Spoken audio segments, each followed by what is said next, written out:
আনিসুর রহমান আশরাফী সাহেবের এই কথাটা সকলে মনোযোগ দিয়ে শুনে যান। ভালো লাগলে ভিডিওটা শেয়ার করে দিবেন। স্ক্রিনে ভিডিওটা দেওয়া আছে। তুমি নষ্ট হয়ে গেলে পৃথিবীর কিচ্ছু হবে না, তুমি বাদ হয়ে গেলে। প্রতিদিন কত মানুষ যে অ্যাক্সিডেন্টে মরে যায়, এতে পৃথিবীর কিচ্ছু হয় না।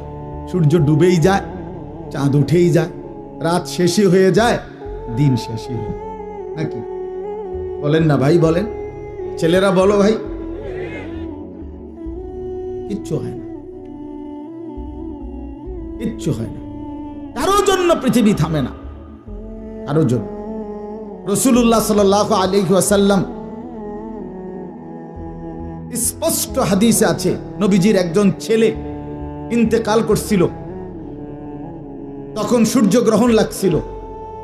তখন আরবের কুসংস্কার ছিল, বিশিষ্ট কারো মৃত্যুতে এরকম সূর্যগ্রহণ চন্দ্রগ্রহণ লাগে।